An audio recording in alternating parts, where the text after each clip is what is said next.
Guys, সবাই কেমন আছে? আমি ভালো আছি। আজকে শনিবারে স্পেশাল আলু দিয়ে সয়াবিনের রেসিপি এবং সঙ্গে আছে চাল কুমড়ো ভাজা। এসো তাহলে দেখি আমরা কিভাবে রেসিপিটা শুরু করা যায়। সর্বপ্রথমে আমরা কালো জিরে দিয়ে চাল কুমড়ো ভাজার রেসিপিটা করব। তার জন্য কড়াই একটু তেল দিলাম, তেলটা গরম হবে, হয়ে গিয়েছে। এবার কালো জিরে দেবো ফোড়নে।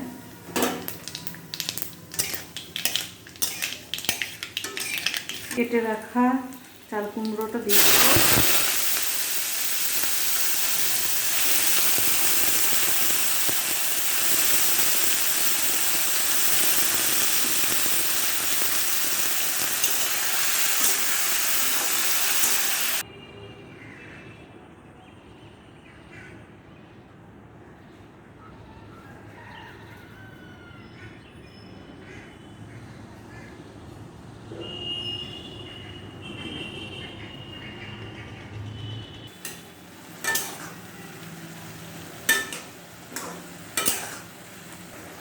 লবণ কিছুটা দিব পরিমাণ মতো।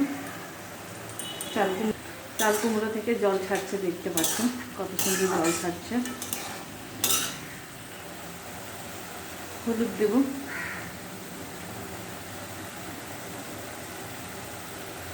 কিছুটা লঙ্কার গুঁড়ো, কিছুটা ভাজা মশলা নেড়ে নেবো।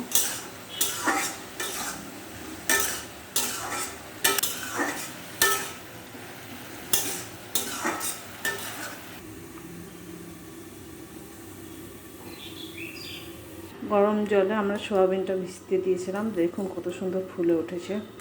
এবার এটাকে জল ঝেড়ে ভাজতে হবে। একটু দেখে নেব, ভালো করে ভাজতে হবে। জল আমাদের ছেড়ে এসছে, ভালো করে ভেজে নিতে হবে।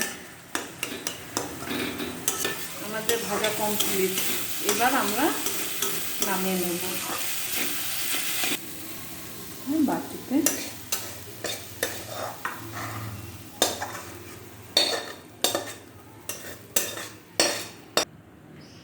এবার আমরা সয়াবিনের রেসিপি করব, তার জন্য প্রথমে আলুটাকে ভেজে নেব। এবার আলুটাকে আমরা দিয়ে দেব। আলুটাকে আমরা লাল লাল করে ভেজে নেব।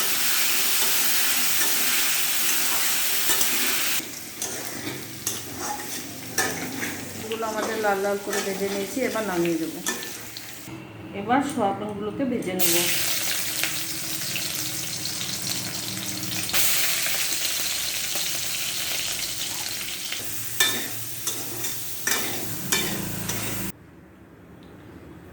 তরকারির জন্য তেল দিব।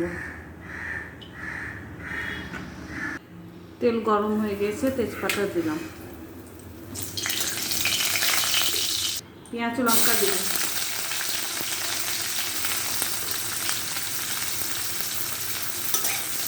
পেঁয়াজ লঙ্কাকে লাল লাল করে ভেজে দিতে হবে, দিয়ে মশলা দিতে হবে। পেঁয়াজ আমাদের লাল লাল করে ভাজা হয়ে গিয়েছে, এবার মশলা অ্যাড করব। আদা রসুন বাটা,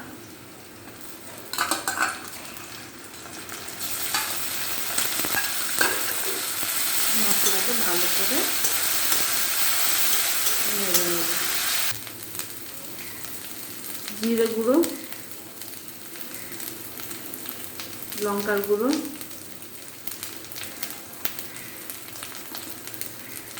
হলুদ গুঁড়ো,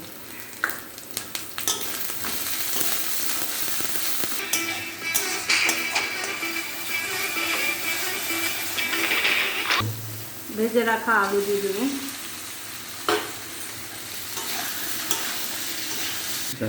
ভেজে রাখা সয়াবিন দিয়ে দেবো। এবার এটাকে ভালো করে কষাতে হবে, ভালো করে কষাবো।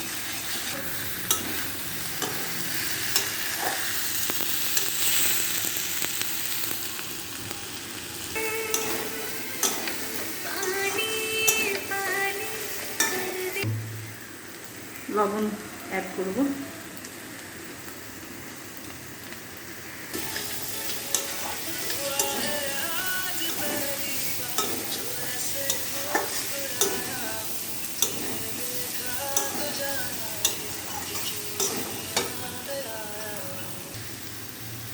এবার জল অ্যাড করবো। কষানো হয়ে গেছে আমাদের, এবার জল অ্যাড করবো।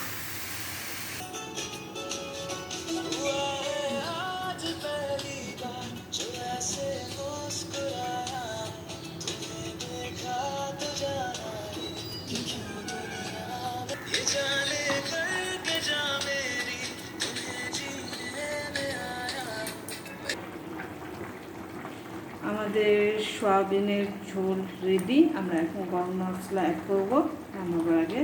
দেখুন কালার কত সুন্দর কালার হয়েছে। রেডি আমাদের সয়াবিনের রেসিপি, দেখুন কত সুন্দর লাগছে। আর এদিকে চাল কুমড়ো ভাজা। চ্যানেলে নতুন হলে সাবস্ক্রাইব করবেন, লাইক করবেন, কমেন্ট করবেন, শেয়ার করবেন। ঠিক আছে, আসি, বাই, টাটা।